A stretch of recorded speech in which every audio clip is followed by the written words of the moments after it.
She begged for death, but death sent her something worse, someone who refused to let her die. The manor was silent except for the sound of rain against the library windows.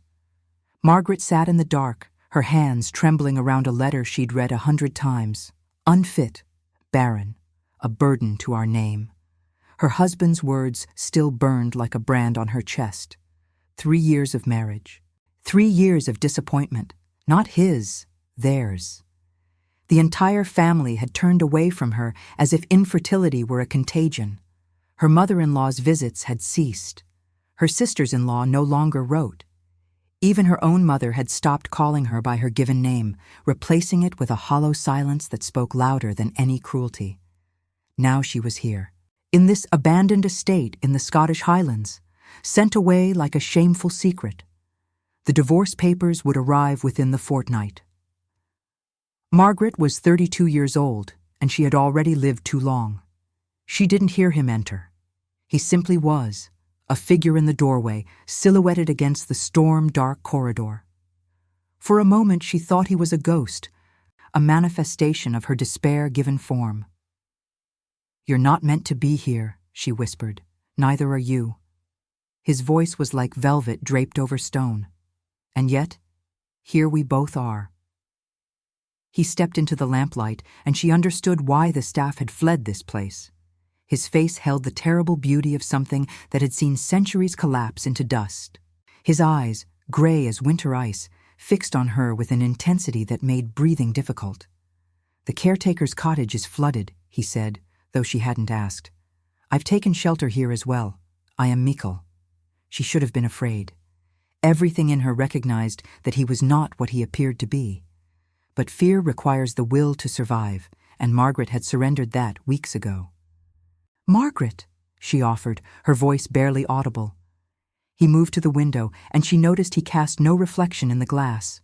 The observation should have terrified her. Instead, it felt like recognition. A fellow creature existing outside the boundaries of the world that had rejected them both. "You're dying," he said. It wasn't a question. She didn't answer. There was no point in lying. He turned to face her, and something in his expression shifted. A crack in an ancient facade. "I can taste it. The death wish is a scent I've learned to recognize across centuries. It lingers on the skin like perfume." He paused. "Why?" "Because I am nothing," Margaret said, and the words came out like a prayer. A woman who cannot give, a wife who cannot fulfill her purpose, a daughter who has become a shame. She looked at her hands. "They were right to send me away." Mikkel moved closer, and she realized that he was something caught between angel and demon, neither wholly good nor wholly wicked, but suspended in the terrible weight of immortal choice. When he knelt before her chair, she saw the sorrow in him, old and deep as a well without bottom. "Do you know what I am?" he asked. "Yes," she said, and she did. It was written in the way shadows bent around him, the way her heartbeat quickened, not from fear, but from recognition. "Then you understand that I have had 500 years to learn the true meaning of worthlessness." His fingers, cold as tombstone, reached toward her face, but did not touch. "I have watched empires crumble. I have buried lovers until the act of loving became a form of torture. I have become a monster not because of what I am, but because of what I have chosen to do." He paused. "And yet, when I look at you, the only worthless thing I see is a world that could not recognize your value." She felt tears on her cheeks. When had she begun to weep? "You don't know me," she whispered. "No," he agreed. "But I know what it feels like to be unmade by the very people meant to cherish you. I know the particular agony of existing in a body that the world has deemed inadequate."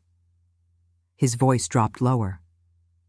"And I know that death is not the answer you seek. It is merely the question you've been afraid to ask yourself." Outside, the storm raged. Inside the manor, Margaret felt something shift in her chest. Not hope, not yet, but the faintest tremor of recognition, of being seen. "What do you want from me?" she asked. Mikhail rose to his full height, silhouetted once more against the rain-dark window. "Nothing you are not already willing to give. But I will ask you to survive this night. And perhaps, if you're strong enough, to survive the next."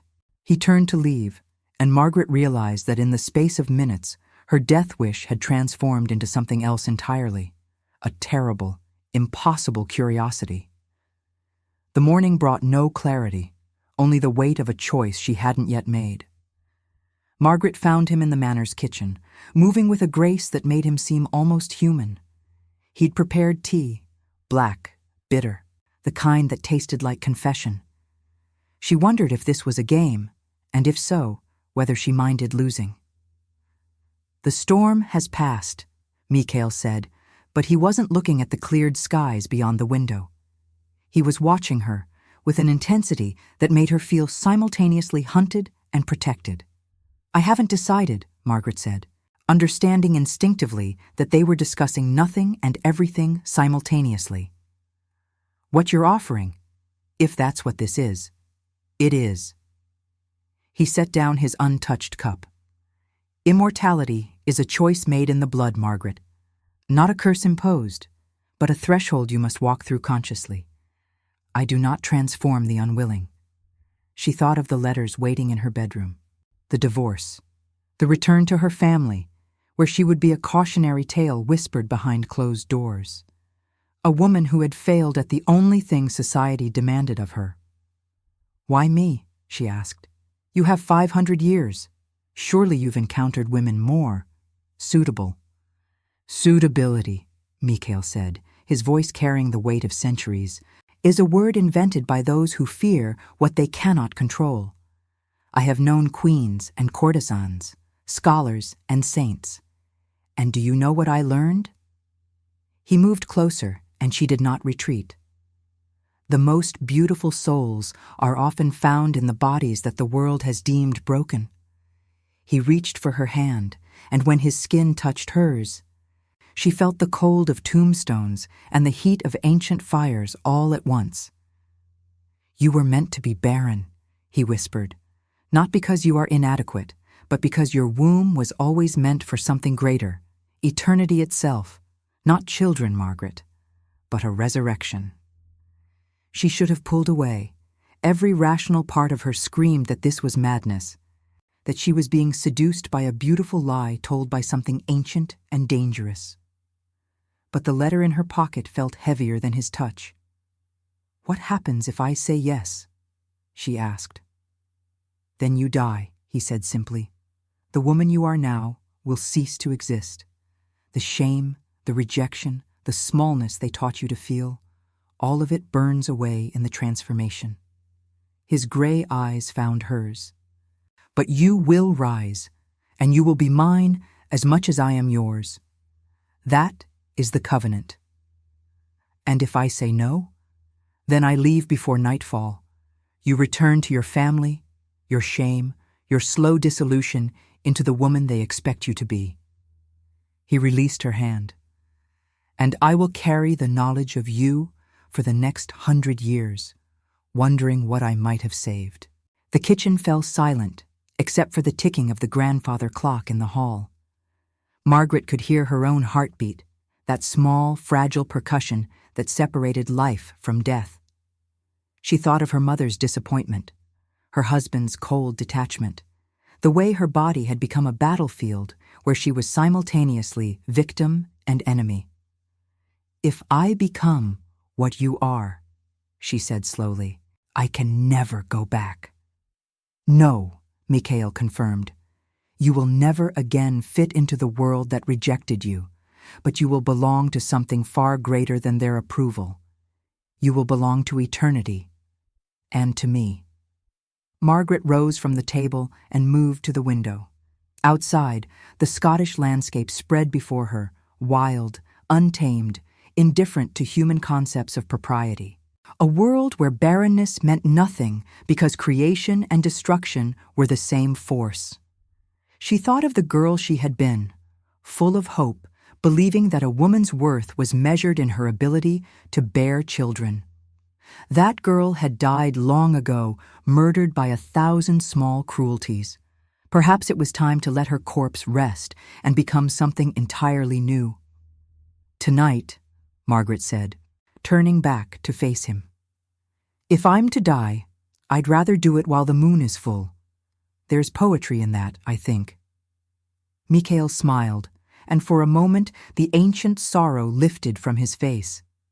"There is more poetry in you than you know, Margaret. That is why I chose you." The manor held its breath as darkness fell. Margaret had spent the day in preparation, not of her body, but of her mind. She'd written letters she would never send, burned photographs she would never see again, made peace with the woman she was about to murder. When Mikhail found her in the tower room at midnight, she was wearing a white nightgown, her dark hair unbound, her body trembling not from fear, but from the terrible clarity of choice. Around her neck, he'd placed a pendant, a single ruby on a silver chain, ancient and heavy as a beating heart. "This was worn by the first woman I ever loved," he said, his fingers brushing the stone. "She chose eternity as you do now. That was 437 years ago." "What happened to her?" Margaret asked. "She learned that immortality is a burden disguised as a gift." He paused. "But she also learned that shared burden becomes bearable. And that is why I am here, Margaret. Not to make you eternal alone, but to make eternity less lonely." He took her wrist and led her to the window. The Scottish Highlands stretched beneath them, silver with moonlight. Somewhere in the distance, a wolf howled, a sound that belonged to the wild, to the untamed, to everything the civilized world feared. "When I was human," Mikhail said, his voice carrying the weight of centuries, "I was a king, loved by thousands, feared by thousands more. I had power, wealth, everything a mortal man could desire. But I was hollow, Margaret, empty, because power over others meant nothing when compared to the emptiness within myself." He turned her to face him. His eyes had changed, the gray now shot through with crimson, as if fires burned behind human pupils. "A sorcerer offered me immortality, and I took it to escape my own insignificance. But what I discovered was that eternity without connection is the deepest hell." His hand came to her throat, and she felt the terrible heat of his touch. "I will not let you suffer that alone, Margaret. Whatever we become together, we become it together." He lowered his head to her neck, and she felt the brush of fangs against her skin. Ancient things, worn smooth by centuries of choices. She closed her eyes and waited for pain. Instead, there was only the sensation of coming home. The bite was exquisite, not agony, but a kind of transcendence, as if every nerve in her body suddenly understood its purpose. She felt her blood being drawn into him, and with it, the woman she had been, the shame, the inadequacy, the belief that she was less than whole. All of it flowed out of her like poison being drawn from a wound. And then he pulled away, and she felt something shift in her chest, her heart beginning to slow, her breath beginning to cease. The transformation had begun. He brought his wrist to his own throat and opened the skin with a single movement. The blood that spilled, dark, ancient, alive, smelled like midnight and roses and everything she had ever been too afraid to want. "Drink, my eternal bride," Mikhail whispered. "Drink and be remade." Margaret drank, and the world caught fire. Every cell in her body ignited with a burning that was neither pain nor pleasure, but something transcendent. The sensation of being unmade and reconstructed into something far more beautiful. She saw flashes of his memory, empires collapsing, lovers dancing in candlelight, centuries of lonely nights watching dawn break over abandoned cities. And through it all, she felt his choice. His deliberate, conscious decision to bind himself to her, to make her his eternal counterpart, to ensure that they would never again face eternity alone. When she opened her eyes, she could see in the darkness as if it were day. She could hear the heartbeat of every creature for miles, the fox in the glen, the owl in the tower, the river running silver over stone. And most of all, she could feel him, not just beside her, but within her, woven into the fabric of her new existence. "Welcome to eternity, Margaret," Mikhail said, and his voice carried the weight of promise and warning. "You are no longer barren. You are eternal, and you are mine." She looked at her hand in the moonlight and saw it was no longer quite human, pale as porcelain, with a luminescence that seemed to come from within. But more importantly, she felt the absence of shame, the absence of inadequacy, the absence of the need to be anything other than exactly what she was. "I am no longer Margaret," she said, and her voice held the same ancient resonance as his. "I have no name yet in this new world. Then we will find one together," he said. "In the centuries to come, we will remake you entirely." Outside, the wolf howled again, no longer a sound of wildness, but of recognition, of one creature of the night greeting another. And now, I invite you to leave a trace of your presence in the comments. Tell us where in the world you're watching from and the exact hour you hear this story. We wish to know how far these immortal confessions travel, and at what moments of the night they find you. The first dawn of her new existence nearly destroyed her. Margaret, no longer Margaret, but not yet something new, stood at the highest window of the manor as the sun began its ascent. Every instinct in her body screamed at her to flee, to hide, to bury herself in the deepest shadows and wait for night to return. "It becomes bearable," Mikhail said from the doorway. He held a heavy velvet cloak lined with silver that caught and reflected the growing light. "Not pleasant, but bearable. The pain diminishes after the first century." "A century?" She turned to him, her new eyes catching the light like a predator's. "You mean to tell me that I will experience this torture for 100 years? "No," he corrected, moving toward her with that fluid grace that now felt natural rather than supernatural. "You will experience it for eternity, but you learn to transform the pain into something useful, a reminder of what you sacrificed to be free." He wrapped the cloak around her, and the silver felt like cool water against her burning skin. As the dawn light touched the fabric, it seemed to absorb and scatter the rays, creating a pocket of shadow wherever she stood. "Your family," Mikhail said quietly, "has already announced your death. A wasting illness," they told the solicitors. "Consumption," they whispered to their friends. "You are, officially, a ghost."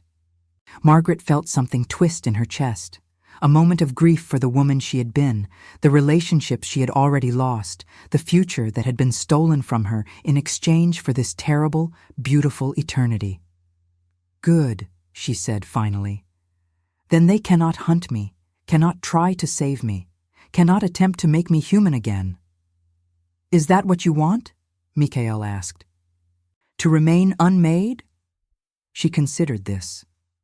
In the weeks before the manor, she had wanted death so intensely that she had begun to practice different methods in her mind: the rope, the poison, the quiet walk into the highland snow.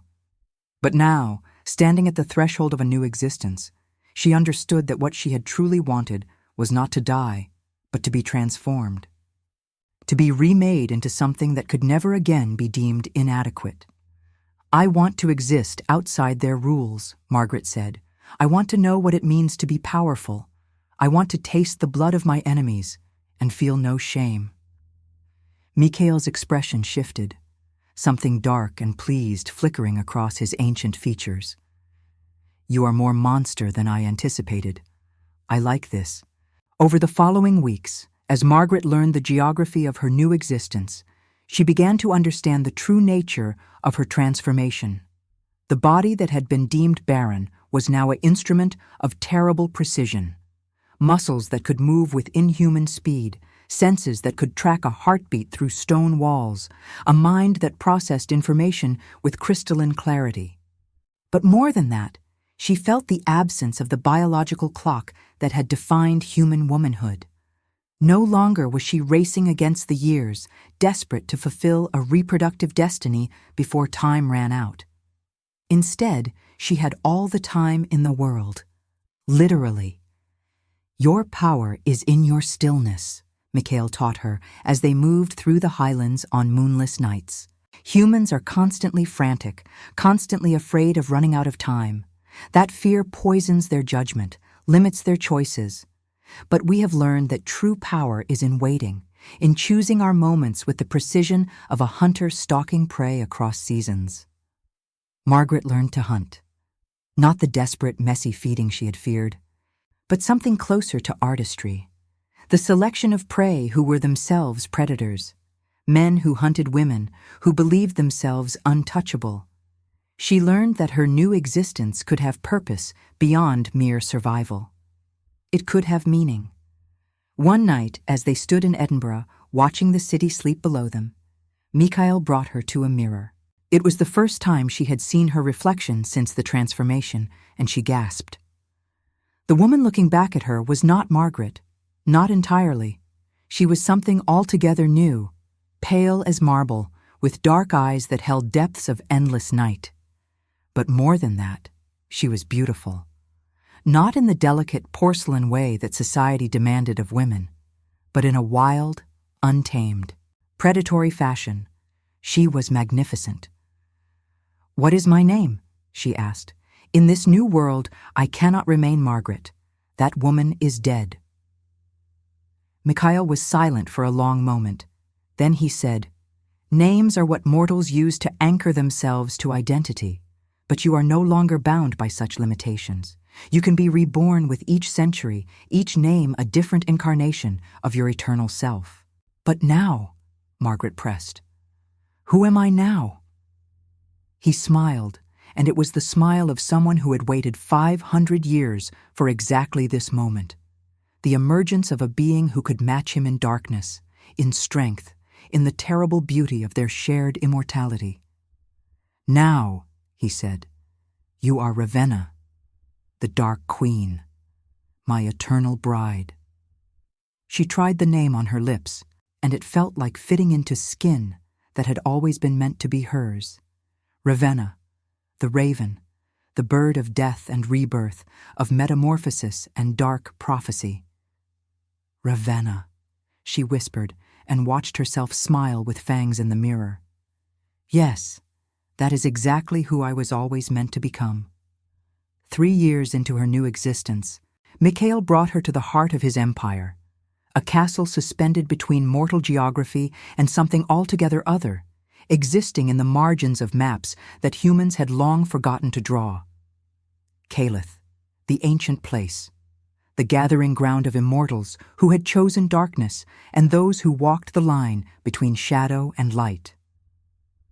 "You must understand," Mikhail said, as they rode through the gates carved with symbols that burned into her new eyes, "that not all immortals are created equal. Some were made out of love, as you were. Others were born from revenge, ambition, hunger." He paused. "There are those here who will see you as weak, a creature of only 3 years with no understanding of the weight of eternity." "Then they will be disappointed," Ravenna said, her voice sharp as a blade. The centuries ahead had already begun to reshape her. She felt it in the slow stretching of her consciousness, the gradual dissolution of fear into something colder and more useful. The castle was impossibly vast, filled with creatures that made even her evolved senses recoil. Vampires who had walked the earth since Rome fell, creatures that had never been fully human, beings of pure hunger wearing stolen shapes, and at the center of it all, in a tower that seemed to exist outside of space itself, was the Archon, the oldest, the first, the one from whom all current immortals could trace their bloodline back through shadow and blood and terrible choice. "Mikhail," the Archon greeted him, and her voice was like listening to the earth itself speak. She was ancient, beyond measure, her form wavering as if she existed in multiple dimensions simultaneously. "You have brought the new bride." "I have," Mikhail said, and Ravenna heard the note of pride in his voice.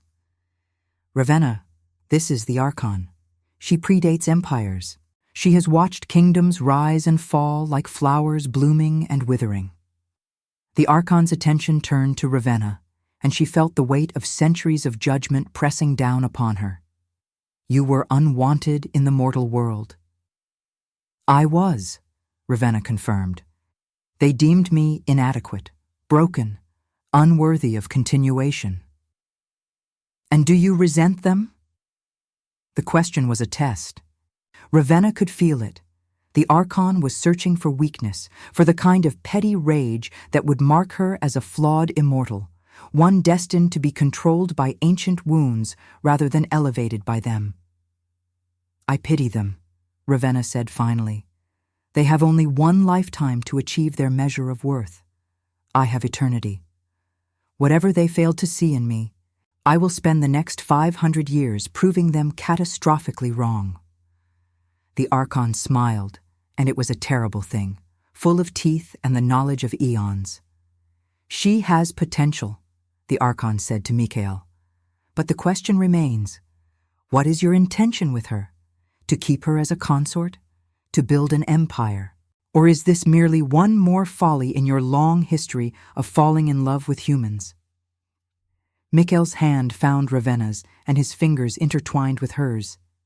"I intend to make her my equal, to raise her as not just my bride, but as my regent.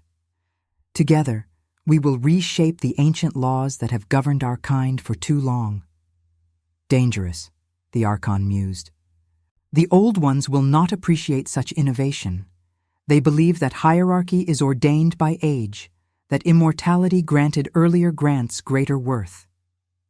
"Then let them believe," Mikhail said, and his voice held the weight of 5 centuries of quiet rebellion. "But times are changing, Archon. The mortal world is changing. The old ways are crumbling. We must evolve, or we will fossilize into irrelevance." The Archon rose from her throne, or perhaps she had always been standing, and Ravenna's perception had simply shifted. "Very well. I grant Mikhail's bride 100 nights of trial. At the end of that time, she will stand before the conclave and prove her worthiness to claim the title of regent. If she succeeds, her place is sealed for the next millennium. If she fails," the Archon continued, "then she belongs to the conclave's collective judgment, and such judgment can be creative, Mikhail. You know this." "I know," Mikhail acknowledged, "but she will not fail." As they left the throne room, Ravenna felt the weight of this new burden settling across her shoulders. She had gone from a woman deemed unworthy of bearing children to a creature that would have to prove her immortal worth before the oldest powers in existence. But the fear she might have felt had been replaced with something far more useful: hunger. 100 nights, she whispered to Mikhail as they walked through the castle's corridors. "What must I do to prove myself?" "You must understand the nature of immortality," he said. "It is not merely the persistence of life. It is the constant navigation between your nature and your choice. Every night you choose to exist. Every night you choose not to descend into the hunger that would make you a beast. That is what the conclave will judge. Not your power, but your restraint, your ability to be predator without becoming monster." "And if I cannot make that distinction," Ravenna asked, "then you will join the ranks of the feral, the immortals who have surrendered to hunger and must be hunted themselves." He paused at a window overlooking the castle grounds, where creatures moved in patterns too precise to be natural. "But I do not believe you will fail. You did not choose immortality out of hunger, Ravenna. You chose it out of defiance, and that is a far more reliable anchor than mere appetite."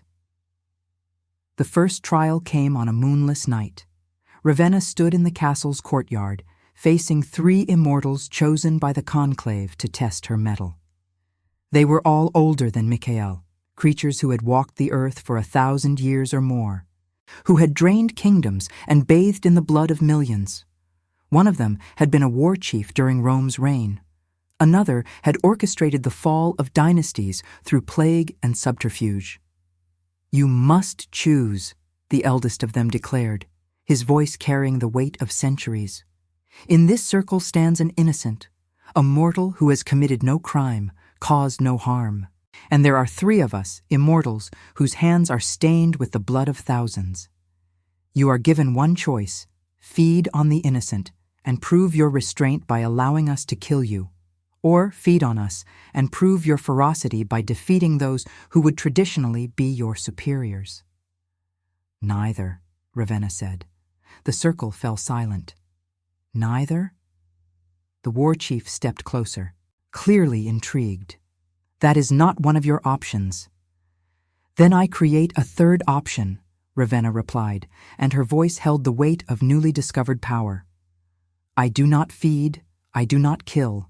I survive the night on will alone, and in doing so, I prove that immortality is not about hunger or age or power over others. It is about the mastery of oneself." She could feel the hunger in her veins. 3 years of new existence, warring against abstinence. It would have been so easy to cross the circle and tear into the first immortal she encountered. The smell of their ancient blood was intoxicating, calling to something primal in her transformed nature. But she did not move. Instead, she closed her eyes and reached for Mikhail's presence in the darkness. She could feel him there, at the edge of the courtyard, watching. She drew on his strength, his 5 centuries of learned control, the weight of his choices to remain more than merely a beast, and she held still. The night stretched on, hours. The hunger became a living thing, a second heartbeat that threatened to consume her from within. She felt the pressure of the 3 immortals' scrutiny, felt them testing her, pushing at her control, trying to break her resolve. But Mikhail had taught her something they did not understand. He had taught her that eternity changes the meaning of hunger. When you have forever to feed, no single night matters. When you have forever to act, no single moment demands immediate response. Control, he had told her, is immortality's truest weapon. When dawn broke, the first dawn she had not fled from the light, but rather stood within its approach with steadiness, Mikhail emerged from the shadows. "She passes the first trial," he announced to the conclave. "Not so fast," the war chief said, his ancient eyes glittering with something that might have been respect or might have been hunger. "The real test comes now. Mikhail, step aside. Your bride must face us without your presence." And so began the second trial. 100 nights of isolation, where Ravenna must remain within the castle's lower chambers, surrounded by the scent of mortal blood, without feeding, without Mikhail's anchoring presence, without the hope of rescue. She was alone with herself and with hunger, and with the slow realization that eternity is a prison you build with your own choices. If this story has already captured you, leave a like. It helps the voices of those who chose eternity reach more hearts. On the 99th night of her isolation, Ravenna began to understand what the conclave had truly been teaching her. Hunger was not weakness. It was information. Every second of the urge to feed, every moment where her body screamed for blood, was a moment where she was choosing not to be consumed by her own nature. And in that choosing, she was becoming something no immortal had been before, not a creature ruled by appetite, but a being capable of true transcendence. When Mikhail found her, she was meditating in the depths of the castle's lower chambers, surrounded by the scent of blood that no longer moved her. He knelt before her, and for the first time, she saw something close to awe in his ancient eyes. "The conclave convenes at midnight," he said. "They wish to render judgment." "What judgment?" Ravenna asked, though she already knew. She could feel it in the change of the castle's atmosphere, the way the shadows seemed to bow to her presence now. "That remains to be seen." The throne room had changed. Where before the Archon had sat alone at the center of power, now she was flanked by 7 other immortals, the oldest of the conclave, the ones who had shaped civilizations and destroyed them, They all turned their attention to Ravenna as she entered. "Mikhail's bride," the Archon began. "You have completed your trials. You have demonstrated mastery over hunger. You have shown restraint in the face of temptation. You have survived 100 nights of isolation without breaking, without surrendering to the beast that dwells within all our kind." She paused, and in that pause, Ravenna felt the weight of epics. "The question before the conclave," the Archon continued, "is whether you have earned the right to be more than a consort, whether you have proven yourself worthy of the title of regent, of standing equal to Mikhail in the governance of our kind." One of the other immortals, a creature who had once been a pharaoh, rose to his feet. "I vote in favor. She has shown qualities we have not seen in millennia. A marriage of strength and choice, not of hunger and desperation." "And I," said another, an ancient woman whose face held the geometry of mathematics itself. "She is the new thing, the thing we have become too old to envision. Perhaps that is exactly what we require." One by one, the conclave cast their votes. And one by one, they voted in favor of elevating Ravenna to the rank of regent. When it was done, the Archon rose and extended her hand. "Ravenna, you are no longer merely bride. You are equal. You are regent of the conclave, bound by covenant to ensure the survival and evolution of our kind." As Ravenna took the Archon's hand, she felt something shift in the fabric of reality itself. She was no longer simply an immortal. She was part of the ancient architecture that governed their entire civilization. The woman her family had deemed worthless now held dominion over creatures who had watched empires crumble to dust. Mikhail pulled her close as they left the throne room, his lips finding her neck in that gesture that had become their most intimate form of connection. Not feeding, but presence. Acknowledgement. The binding of blood. "You have become magnificent," he whispered against her skin. "I have become myself," Ravenna corrected. Everything else was merely waiting for the right circumstances to unfold. 50 years passed like heartbeats. Ravenna and Mikhail ruled their portion of the immortal world with a grace that surprised even the oldest of the conclave. They rewrote ancient laws that had been carved in blood and shadow for millennia. They established sanctuary for immortals who wished to transcend hunger. They created a new order where power was measured not in bodies consumed or civilizations destroyed, but in the refinement of choice, in the mastery of will. The woman who had been deemed barren became known throughout the immortal world as the mother of rebirth, not for any children she bore, but for the countless immortals she transformed from beasts into beings capable of ethical existence. On their 50th anniversary of reign, Mikhail brought her back to the manor where their story had begun. The Scottish Highlands seemed smaller somehow, or perhaps Ravenna had simply grown too vast for them to contain. "Do you ever regret it?" Mikhail asked, as they stood once more at the highest tower. The pendant he had given her on that first crimson night still hung at her throat, the ruby catching what little moonlight penetrated the highland clouds. "No," Ravenna said simply. "My family was wrong about me, but not in the way I once believed. They were not wrong that I was different. They were wrong that different was inferior." She turned to face him, and in the darkness, she could see every moment of their shared eternity reflected in his ancient eyes. "You chose to see what they refused to see. You chose to love not the woman I could have been for them, but the woman I could become for myself."